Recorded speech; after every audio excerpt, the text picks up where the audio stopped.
Good morning. It's still morning. We're out here at Salmony Lake State Park. It's on the Salmony Lake Reservoir. We're going to do the Bloodroot Trail today, which is about somewhere like 11 and a half miles.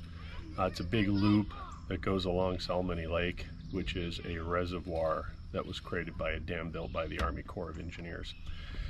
So we're gonna just do a quick little day hike. This is part of some fundraising efforts I am for the 50-mile Ruck March Challenge going on through July. So this is the first day for it. Gonna be, it looks like there's a lot of woods, a couple of prairie areas, and then we're gonna walk along the lake for the last leg. I figure it's probably gonna take me about 5 hours or so to get it done. So we'll see what we can find out there, and we're going to have a nice day. It's supposed to be in the upper 80s. Hopefully the humidity doesn't start creeping in, because that can change moods real quick. But I'm figuring about 5.5 hours. I'm here at the Interpretive Center, which because this is the 4th of July, it looks like it's closed. So hopefully I can hit the visitor center on the way out if it's open. Going to enjoy a nice day out on the trail, so we'll see you out there. So to give you a little bit of background around the area, this whole area runs along the Salmony River, which years ago Army Corps of Engineers built an earthen dam to create the lake for recreation, for reservoir, and for flood control. The river then goes down as a contributory to the Wabash River, which then through many miles ends up out the Gulf of Mexico. So we're part of the Mississippi River watershed. From what I understand, most of this land around here is reclaimed farmland, which is, in Indiana anyways, is very common with our state forests and state parks. It was land that was over-farmed, probably not managed well, became less than productive. So then the Department of National Resources, and in this case the Army Corps of Engineers, comes in, buys the land up for, probably a pretty good cost savings, I'm sorry, and then develops it into public lands, which is one of the reasons why I'm such a big supporter of public lands, because a lot of these areas are pretty much useless. They're either contaminated, or they're overdeveloped or overfarmed, and it's really remarkable how nature will just heal itself. It's absolutely beautiful. Just walk through this section of hardwood forest, and you'll see that with a lot of these state forests and other public lands, is where it was once just absolutely decimated. It was the soil was no longer fertile because of over farming and such, and give nature some time and she comes back, she bounces back. So that's from what I understand. If I'm inaccurate, please leave a comment and let me know. But from what I understand, that's kind of the story behind this particular parcel of our public lands. Other than that, so far it's we're about a half a mile in, but it's just a nice little quiet state park that we're used to seeing. Ran into a couple of deer. I think they startled me as much as I startled them. I had to step off into the wood line and take care of some biological needs, and lo and behold, there were a couple of deer that were minding their own business, and I don't think appreciated me walking up on them. But there's lots of wildlife. I've already seen chipmunks and rabbits, and obviously the deer. So it should be a great hike for enjoying the fauna of one of our state parks. So there are some road crossings, so do be careful if you're out here. Pay attention to traffic. This State Road 105 in particular, they kind of hustle, so do be careful. little bit more of, oh look, we're at mile 1 of the Bloodroot. Another quick little tidbit, they call this the Bloodroot Trail because apparently there is a species of plant that grows out here that the Native Americans used to use to make dye. So they named the trail after this specific plant. So kind of interesting little useless bit of trivia that if somebody asks, you can be, hey, I know that. You know, who knows, it might be a Jeopardy Daily Double question.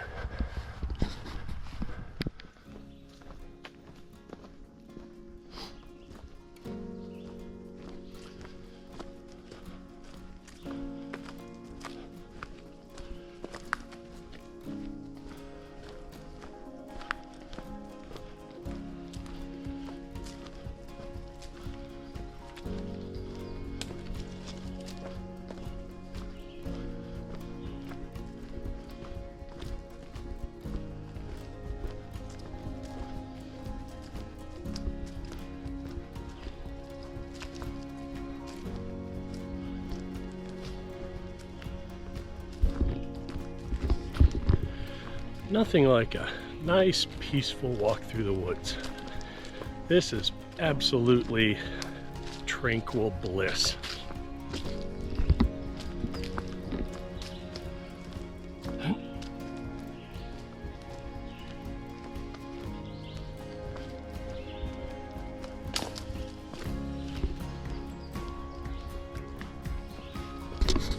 All right, those of you that follow my hiking activity may or may not know that last Saturday I did the Mammoth March at Versailles State Park in southern Indiana. And I'm going to be honest, here it is Friday, so it's less than a week. I'm still kind of feeling it in hips. You know, that 20 miles. When I planned this hike, I figured, it's going to be almost a week. I'll be back to 100%. Now I'm about 90, so I can definitely feel it in my rump. I feel it in my hips. That took a lot more out of me than I think I gave it credit. So, but we're doing well. We're almost 3 miles into it, so you know we're about a quarter of the way already. I mean, I've been a little less than an hour. I'm hitting right at about 3.1 mile an hour on my pace. So, so far it's been a great hike. All right, we are a little over a third of the way complete now with the Bloodroot Trail.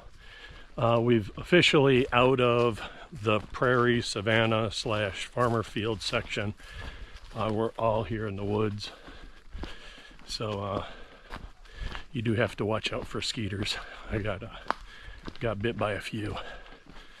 But I see some hikers on the adjoining trail. That's the first time I've seen anybody since I've been out here. Which kind of surprised me for the holiday. Figured it'd be very busy, but the parking lot, there's only a couple of cars in it. And they look to be pulling a wagon. So I wouldn't say that this trail is suited for wagons and things like that. It's not a rugged trail by any means, but I'm not sure I would be pulling all my camping gear in the little Tykes wagon. But hey, you know, you do you. But yeah, a little over a third way in, probably a mile and a half away from the campgrounds where I'm gonna stop, have some lunch. I brought some lunch with me. Gonna grab some lake water and refill my water, and then back out at it. So far it's a great day. All right, so we're a little bit over halfway, about 3/4 of a mile to a mile over halfway. We're actually in the backpacking campground area. The first camp site you come up to is number 6. It's right at about 6 miles into the hike. You can get to the water, but you kind of have to go down a goat path. So I'm actually going to push through and grab water at either site 1 or 2, which is probably about another mile. Some of the other sites, 3, 4, and 5, are not really near the water. Some are actually on the opposite side of the path. So you have to make your choice. Speaking of water, to talk about water, there's a lot of little creeks and stuff around here, but depending on the time of year, like July, most of them are dry, and if they're not dry, they have non-moving, stagnant sitting water, which I'm not a big fan of drinking, even filtered. So my suggestion to anybody doing this trail is assume you're not going to have any water till 6 or 7 miles in. So if you're like me, that's about 1.5 liters of water, depending on the temperature. So you know, pack accordingly, because there's no guarantees you're going to see any water before you hit the lake.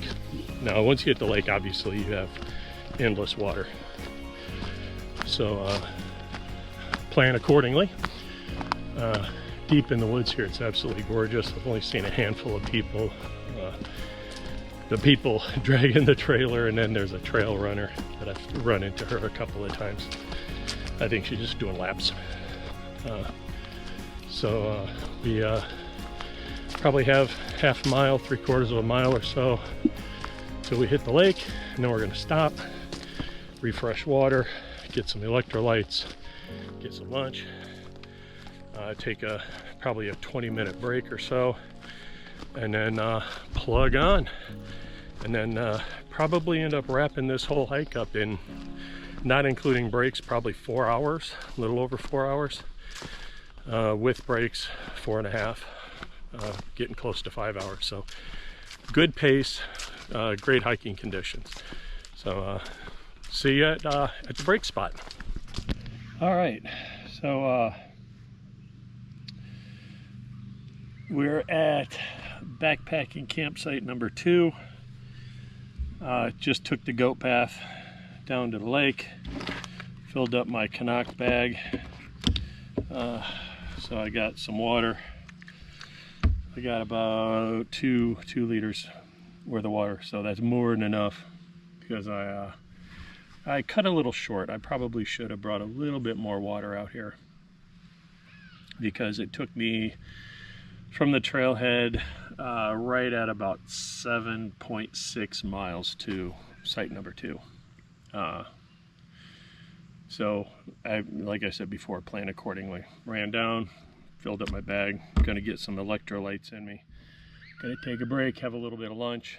I don't know if I'm gonna eat a full lunch or just a Cliff Bar or something. It's the humidity is starting to catch up with me.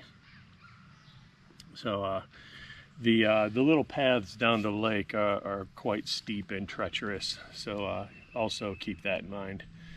I ran into that group that was pulling the wagon down the trail, and they're in backpacking site number 3, and they brought everything but the kitchen sink. I mean, it's straight up car camping. Not really sure why they just didn't stay at one of the campsites in the campground unless they were all full. But yeah, that was definitely had to have been a difficult trek, dragging all that gear. I mean, 2 big giant tents, camp chairs, coolers, I mean, the whole 9 yards. So they should have fun getting out of here, but they're all set up. They got a nice little campsite going on there at site number 3. So like I said, gonna take a quick break here, hydrate a bit. Got some electrolyte packets in here, and then head back to the truck and call it a day. So we'll see you when we get back out on the trail. Okay, we took our little break, got all water supply replenished, and now we're on our way back onto the trail. We have figures somewhere between 3.5 and 4 miles back to the truck, so we definitely went past the halfway point. So just a little bit of quick commentary on the trail. So would I recommend this for a day hike? If you're a strong hiker, absolutely. If you're used to 10-mile days, not a problem. It's just something to do, something to get out into the woods. I would probably recommend this really for just an overnight or backpacking trip, especially if you're new to backpacking. Maybe you've been out of it for a while. Maybe you're not in as great a shape as you were in your 20s. I know the feeling. So you just want to go out, hit campsite number 6 right at about 6 miles. That's about the halfway point.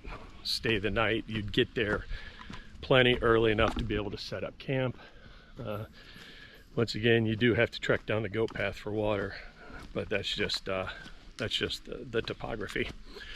And then wake up normal time, pack up your camp, and be back to your vehicle by lunchtime.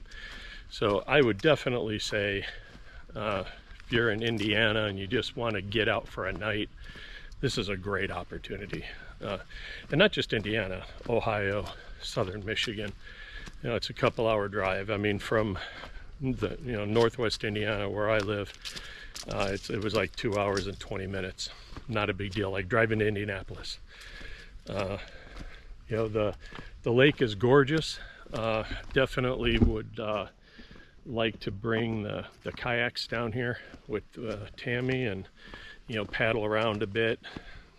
There's there are boats out there, kids tubing on the back of boats.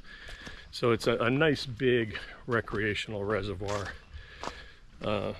There's other trails here, not just the Bloodroot Trail, but there's also some shorter. There's a little trail down by the nature center where I parked at the trailhead. Some short little trails that might be better for small children. Not sure I would bring small children out on this one. It's a little bit far, but definitely glad I came down here for the day. Now we're just gonna circle back and wrap it up.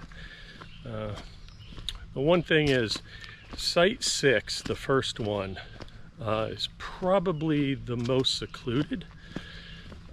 Site 5 and 4 and 3 don't have as good a water access, and they're also kind of right on the trail.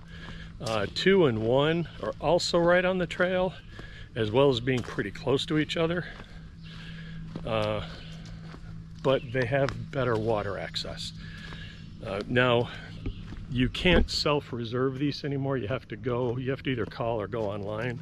So if you do decide to come out here on an overnight backpacking trip, make sure you check the DNR site so you can reserve the site appropriately so you don't get in trouble. All right, well, back to hiking. Okay, right when you wish you had your camera on you, something happens, you're like, oh, I can't believe I missed it. I heard a high-pitched screech, and this giant bald eagle flew by me not more than 25-30 feet through the woods, dodging branches like an F-16 fighter jet. That was freaking cool. He was big, beautiful, 4th of July, America. This bald eagle just goes blistering through the woods, screeching. And of course I didn't have my camera. Camera snapped in my harness. But that would have been an absolute epic camera footage shot. All right, so we're coming up on what they refer to as the water view. So you can see the lake. Let me adjust the camera.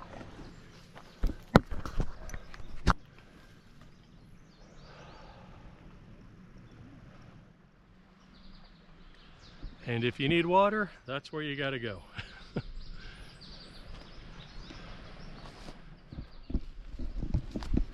Absolutely gorgeous little reservoir lake. And now with bald eagles for the bonus. Here we are at the end. 11.5 miles. Whew, humidity is definitely up there. So now I gotta catch my breath, get some more fluids in me, and head for the drive home. For everybody, happy 4th of July. Be safe out there with the fireworks. Enjoy the trail. Happy birthday, America. See y'all next time on the trail. So I stopped in and I got my Bloodroot Trail patch and my I hiked it, I liked it, Bloodroot Trail decal. So if you are out here and you do the trail, swing by the little gift shop in the interpretive center and get yourself your little patch and your sticker. And you know, they were kind of shocked. They're like, you did the whole thing in this humidity? I'm like, yeah, I guess I'm kind of goofy that way, but really nice rangers in there, so make sure you stop and support the gift shop. See you guys later.